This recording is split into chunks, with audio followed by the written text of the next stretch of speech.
Order, order. Good morning. Thank you for joining us today for today's first session on Youth Select Committee, its inquiry into youth violence and social media.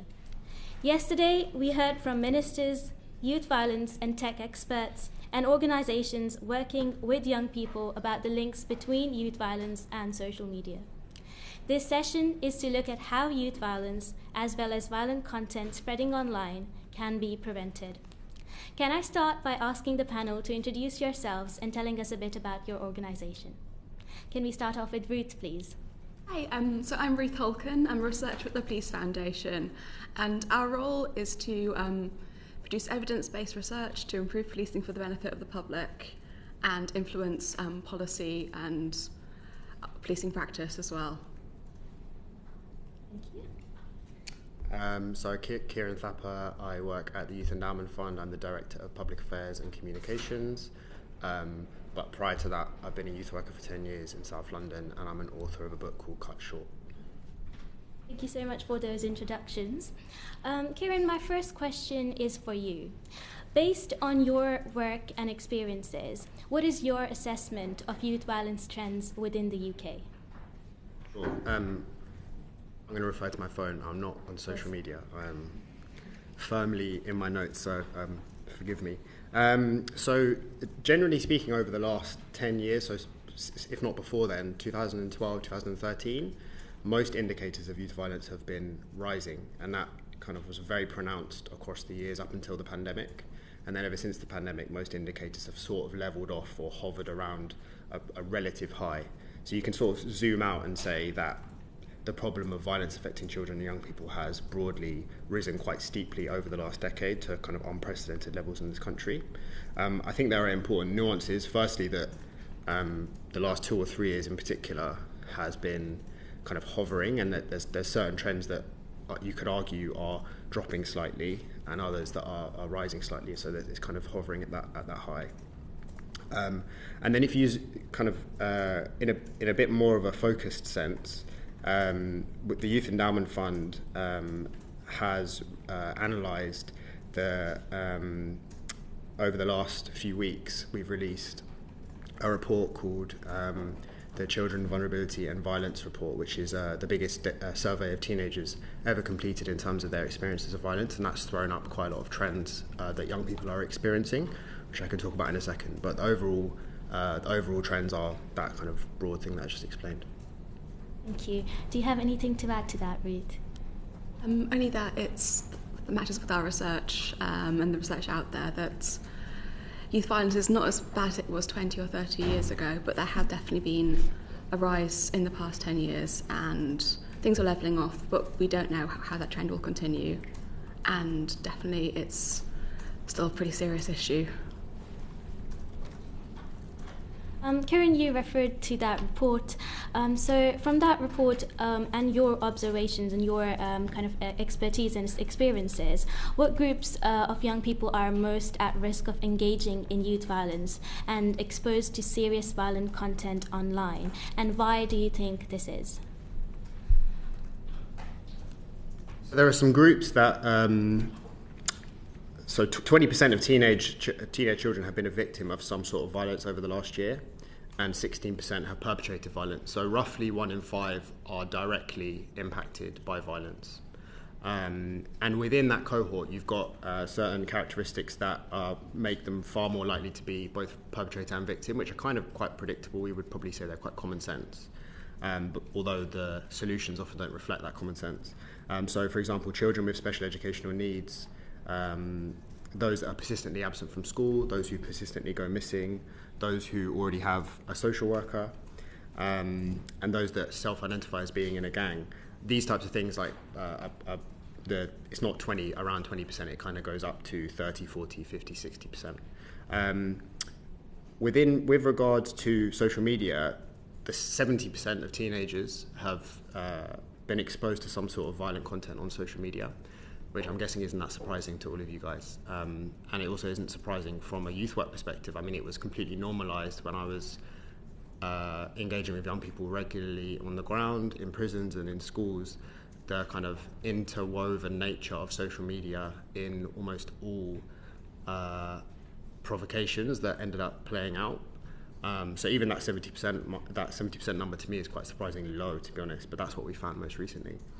So I think if you offset that 16-20% minority who are directly experiencing it, but the 70% who are seeing it online, and actually the more than half who say that they're changing their behaviour as a result of being aware of that online, you kind of got that really pronounced direct impact that a minority, but quite a sizable minority, are experiencing.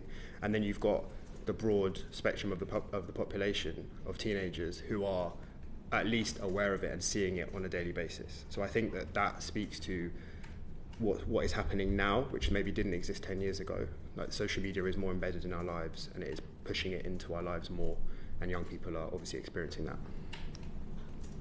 Thank you. We're aware that young people from minority ethnic backgrounds in particular often face systemic barriers. And so how do we kind of strike a balance between addressing violence and ensuring that these communities feel protected and supported and not over-policed? And this question is open to both of you, and I know, Ruth, from your expertise, you'll be able to best answer it.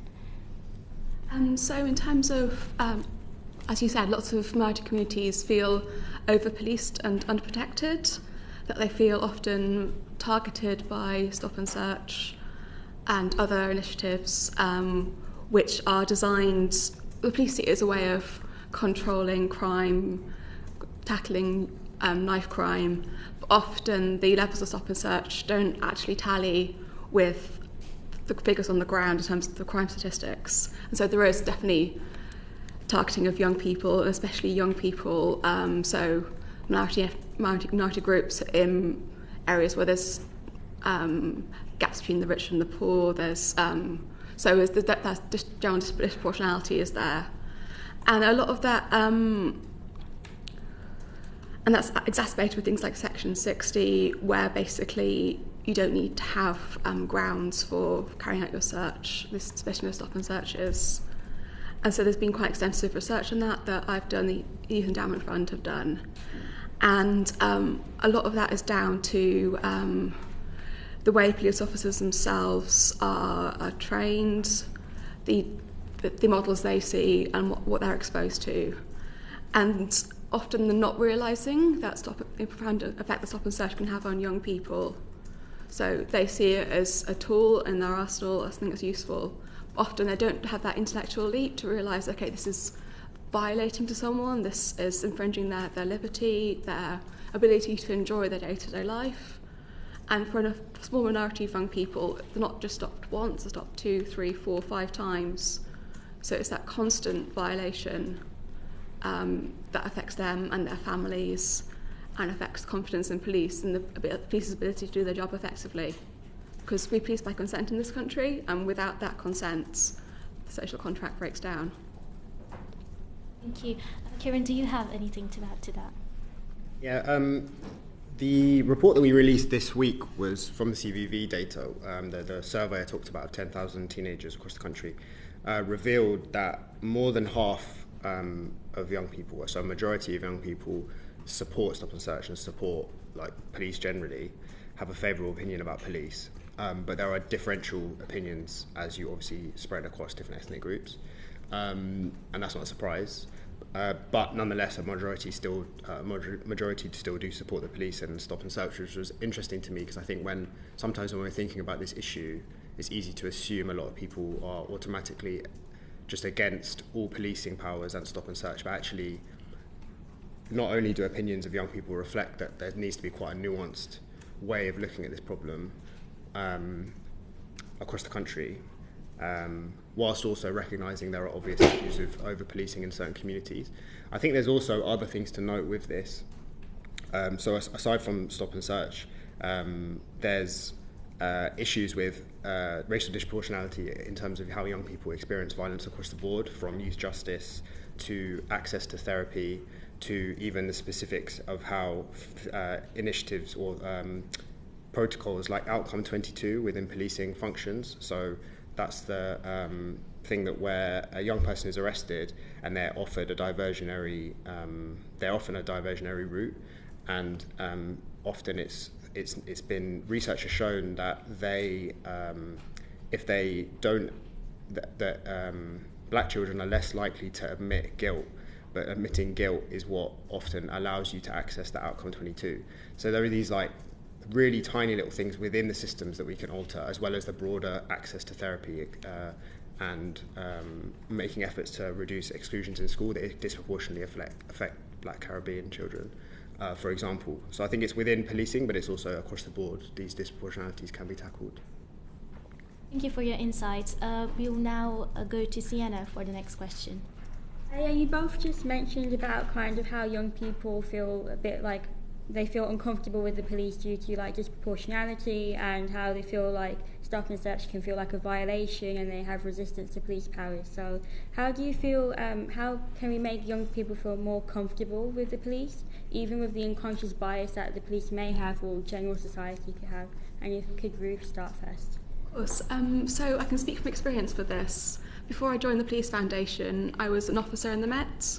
So I was working on a safer neighbourhood team, so my job was to be the face in Haringey in North London that the young people recognised and knew.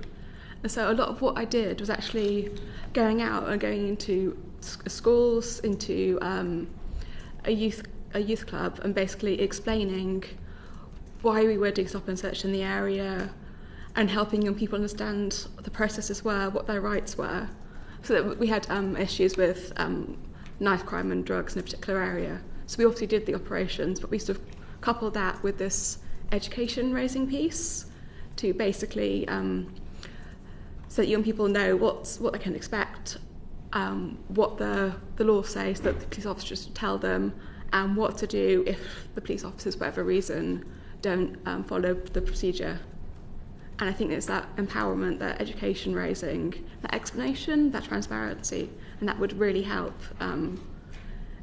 both sides really understand each other and overcome a lot of that disproportionality.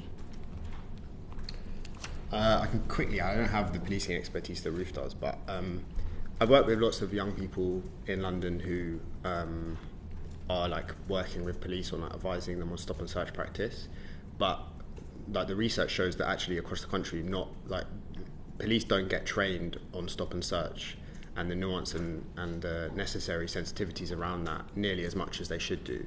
So I think in like areas that are very multicultural, that is taking place more and more, which is good. But I think across the board, that still isn't like written in law that when you get trained as a police officer, you're trained on these sorts of things that we're talking about here enough. So I think on a very basic level, that needs to happen more. And I'm not suggesting that it doesn't happen at all. It's just I just feel like it's such an important part of policing that it needs to become more core to like that early stage. I think, again, from my knowledge, it's a lot of the learning comes from watching older officers and being taught by older officers. But if they haven't been properly, if there's a systemic issue, then these problems are going to continue. So I think challenging that early on and connecting police officers with local communities in those training sessions is a really worthwhile thing. Thank you. I will go on to Anya now for next question. Thank you. Ciaran, you mentioned that the youth are more likely to cooperate with the police, and they have that relationship with them and don't really mind interacting with them. From your assessment, what do you think can be done to support communities where the relationship between the police and the communities has been broken down over time? What do you think can be done to support them? I'm going to just, I'm not speaking from the Youth Endowment Fund perspective, just from my own community experience. And it's kind of just echoing what I just said, which is, I think, creating space where there are interactions between young people, especially those that feel like they're being like over-policed, where there isn't judgment and there isn't intimidation or the kind of feeling of authority involved, so that those relationships can develop. It seems to me like quite a difficult thing across public services, but not least the police, is that there's a huge amount of turnover and there's a huge amount of people who are doing jobs that are not necessarily rooted in community. There's been a breakdown of community policing, if anything, over the generations. So I think like it's quite a big systemic issue. I don't think it's easy to fix, but I think creating those spaces where young people can interact, or even just community members generally can interact with police and see them as people trying to do good work rather than people just constantly trying to get onto them.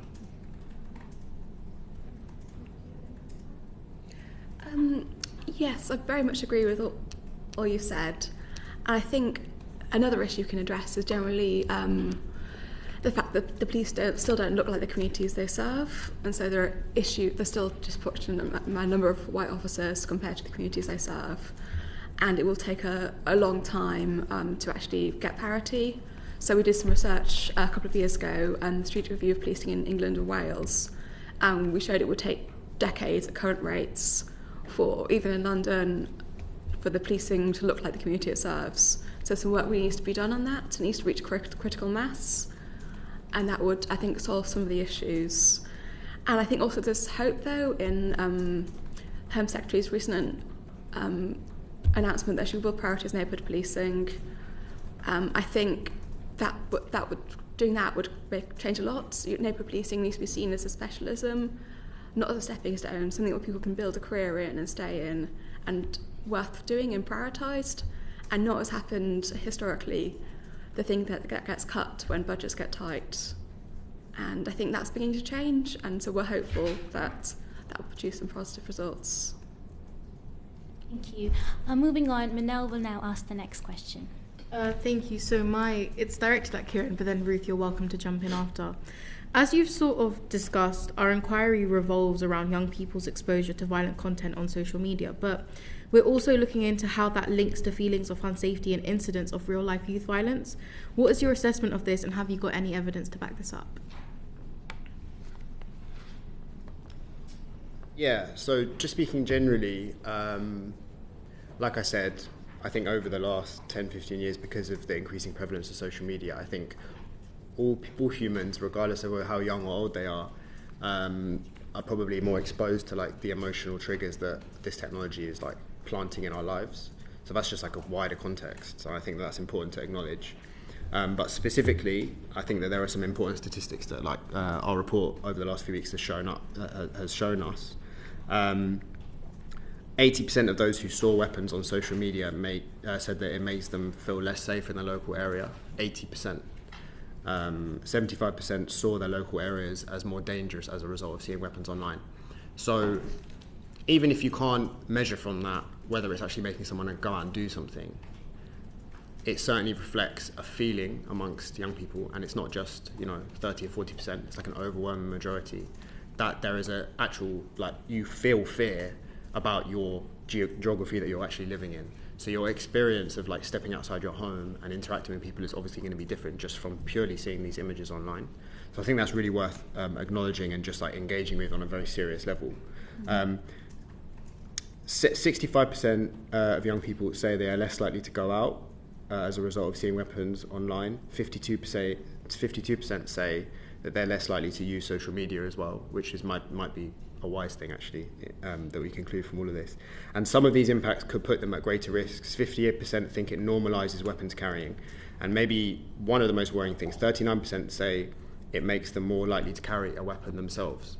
So even if it's difficult to draw a causal conclusion from that stat, but the simple feeling that almost 40% of young people seeing this and then saying actually it makes them want to carry it more, either because it normalises it for them or makes them excited about it or gets them kind of incentivized to carry one for reasons that are more to do with being young and being excitable, but also to do with fear and the fact that if other people are carrying it and I'm seeing this, then it's easy for me to do that, or I can buy it easily, regardless of whether zombie knives are banned or not.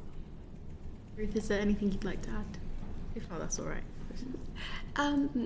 Yes, I think there's also some research by the Ben Bradford and others have also suggested that over time young people get desensitised to images of weapons as well, which again is another worrying element. We don't know what the effect that will have. There's been some research on, in the past lots of police have used social media to show pictures of weapons hauls, knives are taken from the streets, in Operation Sceptre and other searches. And basically there's some research done by Thames Valley Police and others which suggests that actually rather than making young people feel safer, seeing these weapons taken off the streets, it often adds that general sense of fear that these weapons are out there, So police are moving away from that as a tactic. Thank you. I'll hand over to Vanya now for the next question. Thank you. I'd just like to ask, so this summer we saw the spread of violent disorder across towns and cities across the UK. What is your assessment on the role that social media played in this? And what effect do you think digital echo chambers or being able to uphold a sense of anonymity can play in this? I will direct this to Ruth first, and then Ciaran, you can jump in after. So there has been quite a lot of research done. Obviously the riots happened quite recently, so we're still processing a lot of this. So it's really to say what the main takeaways will be. But the initial research does suggest that social media did play a significant part in not only spreading misinformation, in generating that fear and hatred and hostility towards certain groups, which was completely unwarranted, and then ultimately then bringing people together to carry out acts of violence in specific areas. And so I know that Ofcom, a recent open letter, suggested a lot of this down to the lack of scrutiny of the social media bodies themselves, about the algorithms which prioritise reaction rather than safety. And obviously the Online Safety Act, when it comes into force next year, will be able to have some effect on that. But obviously it's too young too young an act to have influenced the riots as they were. BBC Verifies is some interesting work looking at a particular post on LinkedIn, which was deleted, but they was screenshotted on X and then seen over 3 million times. And that was the first post which mentioned migrants were related to Southport stabbings. And just seeing how that sort of spreads and is taken on by far-right groups to show their agenda. And it's very hard to counter that spread. There are measures that can be done and put in place around educating people to not to believe what to go to appropriate sources. So I think there's a lot of work we can do in the future to make sure that doesn't happen, as well as obviously more regulation. But I think we're just beginning to realise now the scale of the problem. Yeah, so we have not done any research as an organisation on what happened in the summer, but we have responded by, with various different initiatives, funding, kind of stakeholder comms with the people that we're connected with and people that we fund across the country, which included learning quite a lot about staff and young people's experiences of that in different pockets. So I can kind of only speak from that, as well as my own personal understanding of this as an issue. I think just to echo what Ruth said, there's a real problem of misinformation that we're all kind of overly aware of as humans right now. And I keep saying this, but I don't think it's limited to young people. And actually, I think in this we need to keep holding adults to account for what happened, because yes, there were teenagers involved in the rioting. It was wrong for them to be involved, but you can, just anecdotally from some of the research I've read and from just speaking to our grantees, a lot of the involvement of young people would have been them being off school and the fear being whipped up in their community by adults and led by adults. So, this is a real systemic issue. This is a deep issue that kind of crosses across lots of different lanes of society and groups in society. And I think social media played a massive role in that. There are a few touch points, just the sort of some of the most influential. The misinformation is massive. Social media is a massive issue, but I also think that it needs to be acknowledged that adults should be held responsible for influencing young people in that instance as well, not just social media sharing amongst teenagers. It's much bigger than that. What do you think the strategies are that government can put into place other than the Online Safety Act to combat this misinformation and disinformation? And also, do you think fact-checking, what's the role of these fact-checking bodies, and are they performing their duties effectively? We'll go to Ruth first.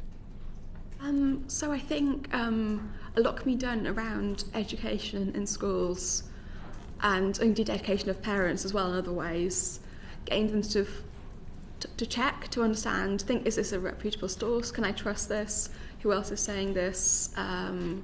Get them to think critically about what they see in front of them, because as Ciaran said, a lot of the misinformation was spread by adults, and if the adults aren't thinking critically and considering and pausing before they post, and if the adults don't realise the impact of social media and the reach it can have, then how can we expect young people to? And so the education needs to be on both fronts. Parents need to know what the young people are doing online and have that open, transparent dialogue.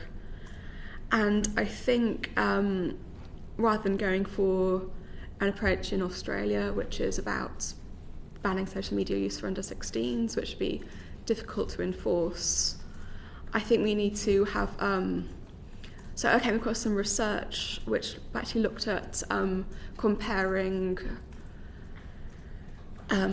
social media to the current debate around ultra-processed foods. And it's not about banning certain food groups, it's about encouraging young people to have a balanced digital diet, which sees the positive nature of social media and the positive things it can do for interaction, for education, for bringing people together, and as well as balancing that with the risks and having that critical awareness. Thank you. We'll now move on to Sophie for the next question. Thank you. If we could start with Ciaran, and then please feel free to come in if you've got anything to add. How important is it that young people are given the tools and the education to improve their ability to distinguish fact from fiction? And what impact could this have on young people's response to violent or shocking content? I think it's really important that young people are guided to make informed decisions and to control their emotions and form healthy relationships. The Youth Endowment Fund, we have a toolkit on our website, which is the largest repository of research about how to prevent violence amongst children and young people in the world, gathers all information in the world and tries to make the best recommendation about how you can stop violence. And some of the most effective tools on that toolkit, based on the research, are social skills training and relationship violence training, both of which I think would contribute towards young people navigating relationships more safely, romantic relationships and friendly relationships, relationships with parents, with adults, as well as hopefully, if social skills training, I think I'm a massive believer in that, because so many times in my youth work, I saw these instances play out because someone's made a really silly decision or overreacted to something that is taking place online. And we all know that is happening all across the world right now, but in particular with young people, and in particular it can exacerbate issues of violence and lead to that. And I think if we can guide young people who are still developing in their emotional state, they're still making sense of their world, to even just with a few interactions of that social skills training, you can be a bit more measured, you can respond to something in a more sensible way without making a rash decision. I think it could be a really powerful way of kind of altering education in quite a subtle way, but also it could have quite a big knock-on effect. So I think there are things we can do. I'll just say, like, I think of social media a bit like it's a bit like a car as a technology. Like, I think we don't just let like a 12 or 13-year-old drive a car because they're going to hurt people. They have to wait till they're 16 to do a theory test, and they have to take a test, they have to train for that, and then they're allowed to drive a car because they've got old enough. And I think treating social media as a technology in a similar principle is a worthwhile endeavour, and I think also educating people to use it is worthwhile too. Do you have anything? So yes, taking the car metaphor. I'm wearing another hat. I've done lots of research on driving, on the fact that young people are disproportionately killed on our roads, and and might be to kill others as well. And so there's been some research by Elizabeth Box of the RSE Foundation, and she's talked about that moment where you're sort of in that stressful situation, your brain is still developing as a young person, you don't necessarily have the impulse control that an older person might have. And so in that moment you might make the wrong decision, you might drive in a way doesn't meet the conditions you're in. And rather than punish, obviously there has to be consequences, but rather than giving a young person a car, saying you passed your test, you passed your theory test, you passed your practical test, here's a car, go out. It's about working with young people to, before those things happen, to anticipate what will happen and help them sort of have the practice and the mental structures in place that helps them pause and think and reflect. And so it's all about having that sort of that training in place, so they're not launched into the world. They're actually kind of think, they've thought about how they might react to different situations, so they've got the pathways in place that they can follow. So looking at some work done by violence reduction units as well, I think came across some quite exciting research stuff by West Midlands, which is actually bringing VR headsets into that. So the young people, again, with the VR headsets, were put in the situation where there were no weapons shown, but they were in that knife scenario, and they were thinking about, okay, this is how I might react, these are consequences of my actions. So they can almost rehearse it. So when it became to those scenarios, they had guidance in place to help with that. Thank you, Ruth. As we are just conscious of time, we will move on to the next question by Ciaran. And can I please remind the witnesses to be a bit conscious of time and just keep your answers brief and short. Thank you. Yeah, my question's for Ciaran. So, from your research into music culture, do you think drill music has an impact on exacerbating youth violence or promoting it on social media or fostering gang culture? I don't know, I'm going to keep this answer short. I will try.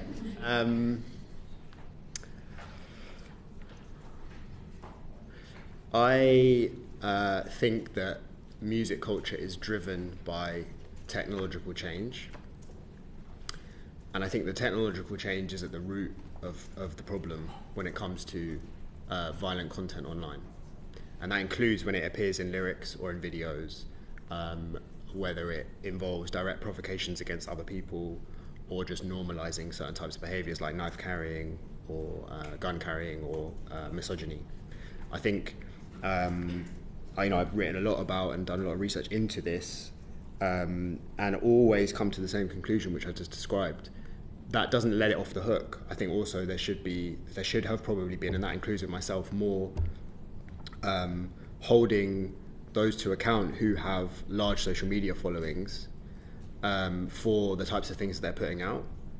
But then you could also argue that still comes back to the technology, because the technology's allowed them, and we have allowed the technology to promote a certain type of fearful or shocking content, which certain types of music thrives off the audience of.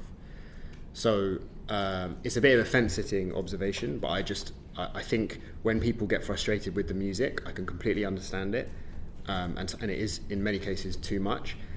I think it's important to bear in mind that the shift of that music culture becoming more violent is also a shift in the technology that is promoting it, and that's almost always at the fundamentals of it.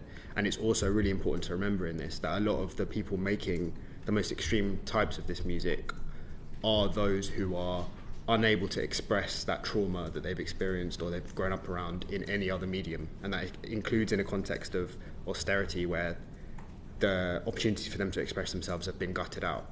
So I think it's like them trying to find a voice, so it's just always worth remembering that. Sorry, that wasn't short. Right, we will move on to Maximilian for the next question now. So this question is directed to you, Ruth. So how do law enforcement agencies monitor illegal activities on social media? And does illegal activity on social media pose particular challenges for law enforcement? They monitor it in a number of ways, and depending, of course, on the purpose, the function of that, whether you've got the general sort of suite, whether it's governed by open source or whether it's something more concentrated and concerted. I think the major issue is the amount of it. There's a sheer amount of data, and with police analysts, the constrictions on budgets there, and basically it's impossible to monitor it fully. There are possible developments with artificial intelligence and new tools being used, certainly in the States and Interpol, and begin to use it over here, which helps with that monitoring. But obviously you've got to balance that with the ethical use, with the Regulation of Investigatory Powers Act, and with the guidelines in place, the MPCC guidelines and stuff like that. And police generally do a good job of that. But the issue is that so I had an interesting piece by Matt Jukes, AC Matt Jukes, about the boundaries. It's very easy to, if something's illegal, it's very easy to take action on that, but often things are, his words were, lawful but awful, so they don't necessarily meet that threshold, but they could possibly incite others to violence later on. And I think there's a lack of powers around controlling that. Certainly the Online Safety Act might not give enough piece of powers around that.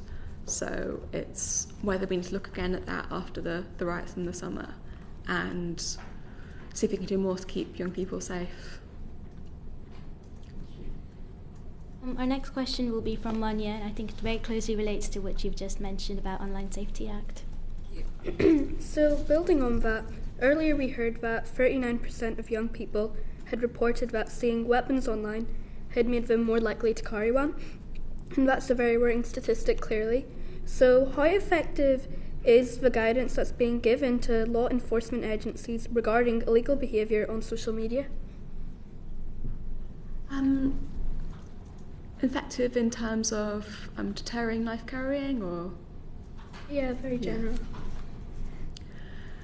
I think certainly in terms of the recent changes in the law around zombie knives and stuff like that, the guidance is out there and it's quite clear what is and what isn't illegal. There are certainly lots of guidance around, again, police not sharing images themselves, about pursuing areas where, companies that are selling stuff online illegally. And so the police are doing a lot out there, but I think, again, it's just the sheer volume of it which makes it difficult to police. I know that some people have, even since the new laws have been passed, the laws have been tightened, journalists are still successfully managed to buy weapons online.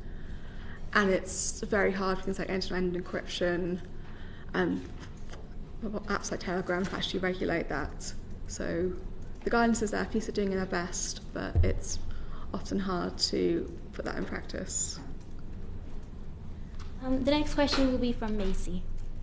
You touched based on it just then in the question, but just in more depth if you can, just for this question, is the question to you is, like, in your assessment, how effective do you believe that the existing measures that seek to prevent the illegal sale of weapons online are effective? So, again, they're pretty effective in that when things are identified, they're taken down. There are measures you can do to carry that, and they're quite severe restrictions. But as always, more can be done. It's quite more can be done in terms of educating officers around the law and their powers, as always, and also a lot can be done to actually impose more of a duty of care on the social media sites that are allowing this to take place. So things are taken down when they're often police bring them to the notice of the major social media companies, but more can be done to prevent them being out there in the first place, rather than sort of things being out there and being reported then taken down. What can be done to preempt that, to stop that initial spreading? Thank you. Our next question will be from Aman. So this is to Ruth first, but Ciaran, feel free to answer as well.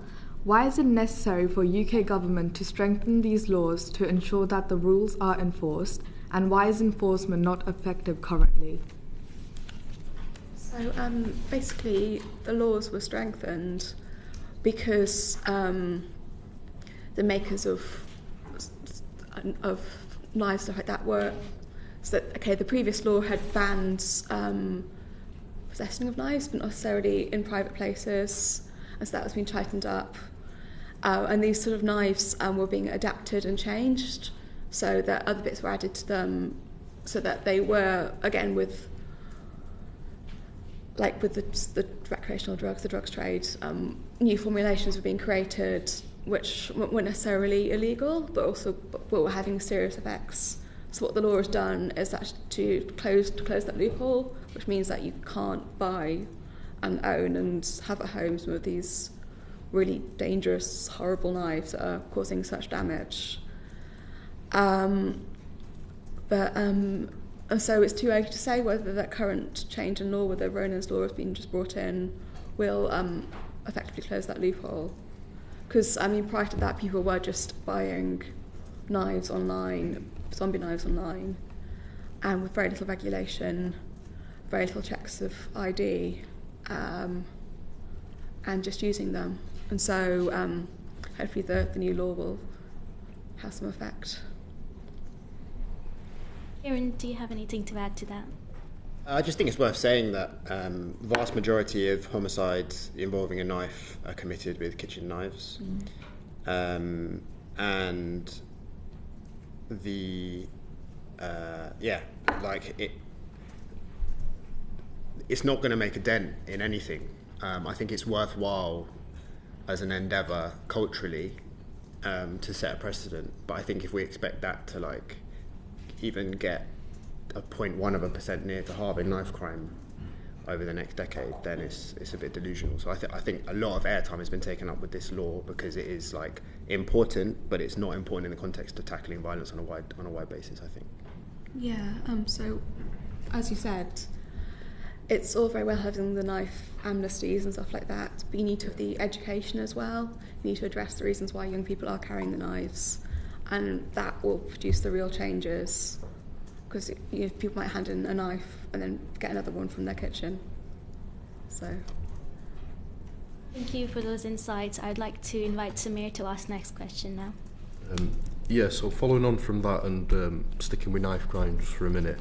So the Office for National Statistics say that there were 50,000 knife crime offences reported in England and Wales from March 2023 to March 2024. Young people living in the most deprived, often inner city areas, are 2.5% more likely to be exposed to violent crime than those who aren't living in deprived areas. From working in the law enforcement sector, how would you think changes to UK government policy better protect vulnerable young people from being drawn to serious violence? So Ruth first. So a lot of research has been done out there to show what works. So you've got the focus deterrence, all the wonderful things in the Youth Endowment Fund toolkit. You've got educating people, having counselling for trauma, having cognitive behavioural therapy, explaining to young people the fact that they're carrying a knife is more likely to make them a victim of knife crime rather than the effects that they might have.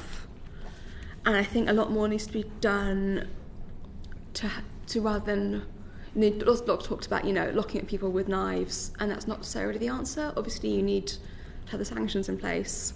We need to ensure that the sanctions are matched with the education, the understanding, the addressing the root causes. Otherwise, the problem just gets worse. More to Ciaran on this point. What do you think the biggest barriers are to the effective prevention of youth violence? I mean, it kind of combines with what I was going to say to your previous answer, which is I think there are deep systemic intergenerational social problems that cause violence that can't just be wished away with some interventions. Although I support and promote these interventions that my organisation researches, and so I think there's on the one hand there's systemic barriers, which is that I think our political system doesn't allow for long-term solutions to be invested in very easily. So you see like cyclical things being invested in, and often some things are invested in because they look good and feel good. They're vote winners, or they feel intuitively good on the ground because people have been doing them for years, but actually is there any research that they work? So I think there's various systemic issues, and then specifically I think certain very, very obviously positive but expensive solutions, such as like widespread access to therapy, and Ruth mentioned focused deterrence, which I think is quite an exciting thing, which combines kind of the offer of kind of harsh punishment or criminal justice route with the option of like widespread multi-agency support as like a new type of policing that at least involves more agencies around the local area. These types of solutions can be a bit more focused and there's more evidence behind them. So I think, systemic issues, but there are specific things that we can do in order to kind of tackle it. Thank you. We'll go to Manel now for the next question. Okay, so as Ciaran sort of previously mentioned, but this is open to both of you, do you feel as though trends of youth violence and harmful content online stems internationally and reflects in the UK? And if so, how can we combat that here? I'm glad you just said that, because I was worried after I said that. But it's true, someone's got to say these things. International issues clearly do influence. That's one example. I think that what the internet and social media does is it collapses geography. It doesn't matter that we are in a different country to someone else, and that includes like information and education and what we consume in the news and what's happening around the world. But it also extends to like capital and money. The way that things flow around the world is very different to 30, 40 years ago, for example. So I think the way that violence is reported on and consumed on social media and flies around is much more, it's like a Pandora's box that we've opened by birthing the internet without thinking about the controls on it. And I think we're a bit too far deep into trying to like claw back control over it, but there are things we can do. Where that relates to international context, one example is war is going on all over the world, and there are lots of young people in the UK who are, if not originally from countries that are affected by war, empathise with a lot of the politics and the harm and the trauma that is going on in communities affected by those wars. And I think the online world places that fear and places that extreme reality on our phone screens. So I think it's very relevant what's happening around the world, and it's not just to do with the national context at all. I think we're a country that's very diverse, so it just makes it even more likely for that to happen. So Ruth, is there anything you'd like to add? Yes. So again, my experience as a neighbourhood officer, I'd often go into schools and speak to primary school kids and often they would be maybe just beginning to have social media access, and a lot of them would ask me, do you carry a gun? And obviously, as a British cop, I don't. So a lot of their values and ideas about policing came from the United States, came from what they've seen over there, and it's obviously very different policing models. And I think with some research that we've published looks at Gen Z attitudes towards policing, and there's like a very worrying decrease in public confidence. Some research by the World Values Survey suggested that only 44% of 15 to 28-year-olds have confidence in police, as opposed to around 65-70 for millennials and older. And I think a lot of that has to do with this international social media, and again, not necessarily realising, okay, that's from the States, that's from the Middle East or whatever, and again, not just be engaging that critical faculty, or even if they are, sort of feeds into that general sense of being under threat and being in danger, and not having the confidence that the police can help them out of it. Thank you. Thank you. We will now move on to Sophie for the next question. Thank you. Ciaran, earlier you've mentioned that the references to violence in music and in pop culture are often a consequence of technological change. What needs to be done to ensure that we create a more positive change in the future? Good question. It kind of goes back to a lot of what we've already been talking about, and I'm no expert on the the kind of government measures on technology per se. I'm more about violence, but I think the more controls that we can place for the future on particularly young, like really young people, under 16, under 18, access to the kind of full extent of the internet.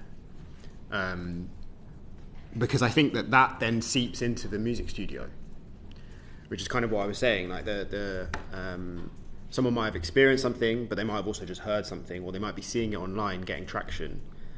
Though the technology allows the most extreme versions of what they think is going to try and get them attention and views and listens, that ends up in the music often. There's so many young people that I've worked with that have actually experienced very traumatic things that they are then able to express in a song that helps them to make sense of it, and it makes them feel better. There's other versions where people are just completely making every word up. So it's a real spectrum here, and I don't think there's an easy answer, but I think broader controls over technology, social media, and I think specifically within, like, I think the arts education and music education in particular across the country has been completely taken apart over the last 15 years. And that's an example of where you could like really meet young people who are vulnerable, who listen to music, who don't engage with other types of education, and teach them how to write lyrics and how to like make sense of technology in a really safe way, which is often what my work has been in my youth work. So I think there's a few things going on there. It's like broader controls over social media and technology, which will seep into the music studio, but then also initiatives that actually engage with young people who are vulnerable in a music studio to help them navigate that safer. Thank you. I would like Sienna to ask the next question now. My question is for Ruth. So, do you think addressing the dangers of youth violence at a younger age will be effective in preventing the exploitation of children or the glorification of youth violence before it's kind of deterred? Yeah, so definitely early intervention helps, often before it becomes a problem. So, and certainly in primary schools, about sort of young people know what's out there, preparing them, giving them the strategies, and also having obviously better funding for arts, for music, for youth clubs, so things that sort of support and build to help creating that positive message. And I think also modelling good behaviour online. There's some really good work by Your Police Instagram channel, which basically is a national police Instagram channel that's aimed at young people. And the work there is really good because it models good social media use, it models being transparent, engaging with young people on issues that matter. And I think there's some good campaigns in Scotland, the Quit Fighting for Likes, which again equips young people with the tools they need to. So they see someone sharing an image of a fight on social media, they've got a meme which they can post and share, which says, this isn't cool, I thought we didn't do that anymore. And so it's about that sort of education, that empowering and the equipping, and that needs to be done soon, but needs to be done in a safe, positive way, so you're not scaring them, you're modelling good behaviour. And I think that adults can do a lot then as well, in the way that they use social media and the way they explain it to their children, and the way they place restrictions on their social media use. Thank you. I would like to invite Beth to ask the next question now. So this is directed towards Ciaran. So how confident are you with your experience that the government's Youth Futures programme will help the government meet its ambition to halve knife crime in a decade?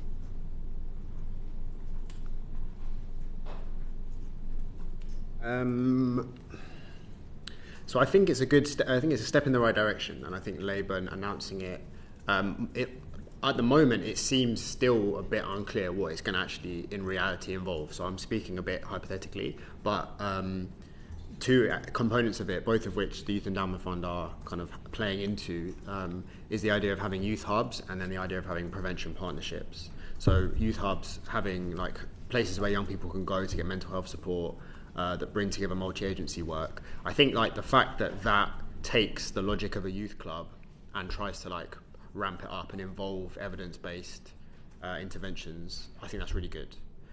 I'm doubtful of the scale currently announced for that having much of an impact. If Labour want to relabel Youth Futures as an equivalent to Sure Start, which was the initiative for early support for children and parents, that was obviously very successful, the scale of that was 10, 20-fold funding.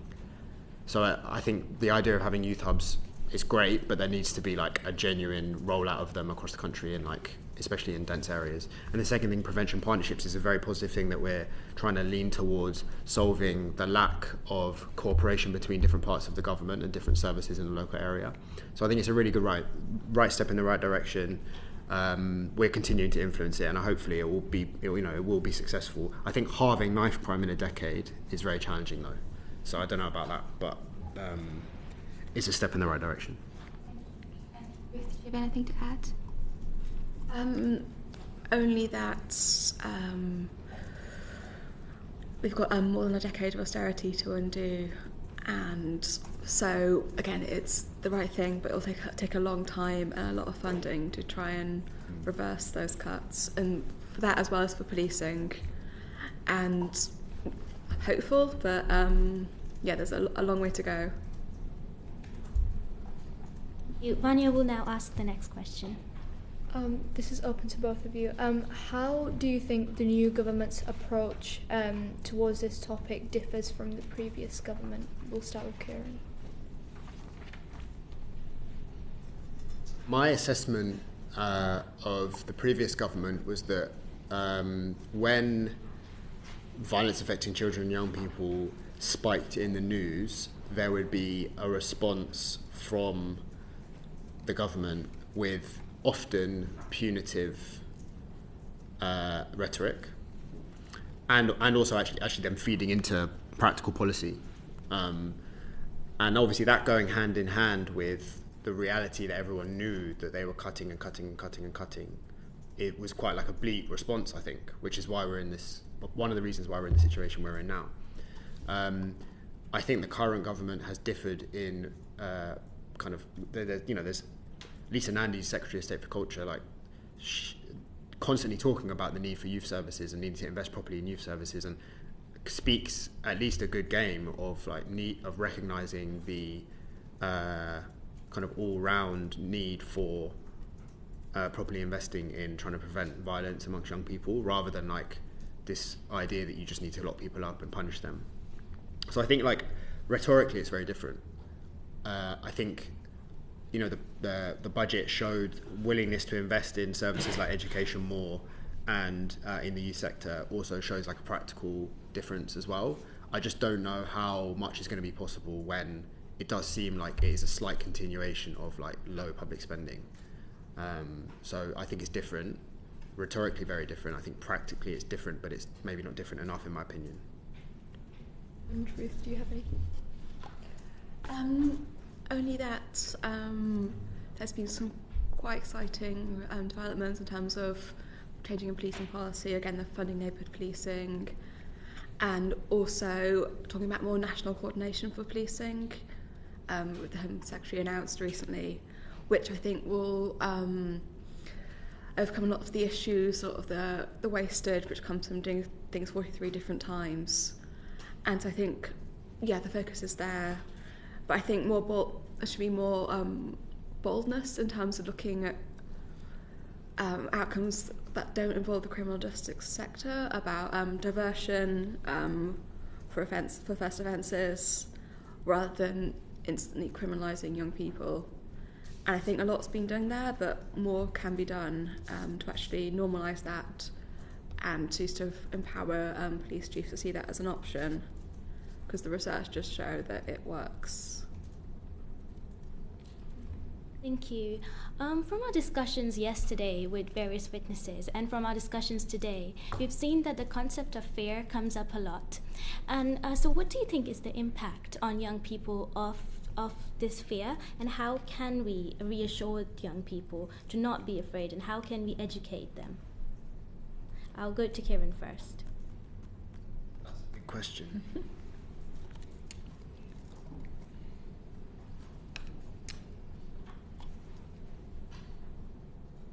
We can come back to you. Yeah, let me think. Sorry. Yeah. Ruth, do you have anything to add? I think we do a multi-agency approach from the police, from the government, from schools, from public health organisations to try and put a positive message, so that there's no like the violence you see in the streets on social media isn't reflected in real life. That the world's not as scary as it seems, and have that sort of other message out there. And it's hard to do because obviously, you're only in school for a couple of hours a day, but you're online most of the day and night. So it needs to be constantly reiterated, and in all lessons by everyone, not just once or twice. I think a lot needs to be done to have a duty of care for the social media companies who actually share and promulgate this. So basically, sharing stuff not based on getting a reaction, but actually the algorithms that promote safety and promote positive messaging as well.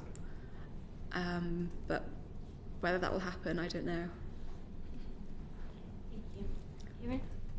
Yeah, I mean, that last point is a really good one as a concrete thing, which is that the technology, we keep going back to the technology like I have, but the algorithms currently incentivizing people to act online is driven. I read a paper the other day. It's fear, greed, and anger. Fear, greed, and anger are the main emotional drivers of social media use. So I think like that alone is quite scary for anyone to deal with. And if you're young and you're already kind of navigating quite a dangerous world, or you're like still growing and you're learning things and that's what you're absorbing, then obviously that's scary. I think on a like sort of more granular level, just speaking with my youth worker hat on, I think giving young people, especially young people who are vulnerable to violence, space to express themselves and to like feel like they matter. I think a lot of young people who are really suffering don't feel like they're not being told their life matters that much, and I think that's what I always go back to in my youth work. It's like providing that space is important, and it's not just going to be achieved through getting an A in maths. It's like giving real space for expression and creativity. Thank you. So Ruth, you highlighted concerns about social media ban earlier in this discussion. Would you like to expand on that and give your views on that?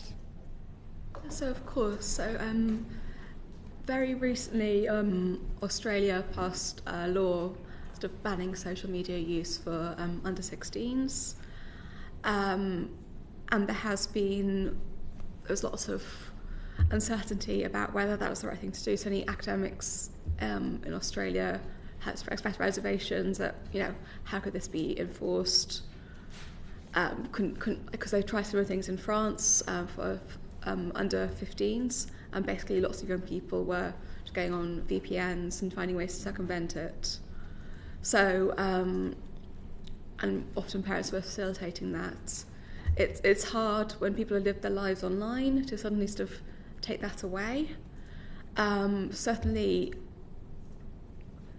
and it's hard to enforce, but measures do need to be put in place. We could start basically by ensuring that young people are actually not online who are under the age of the certain social media platforms.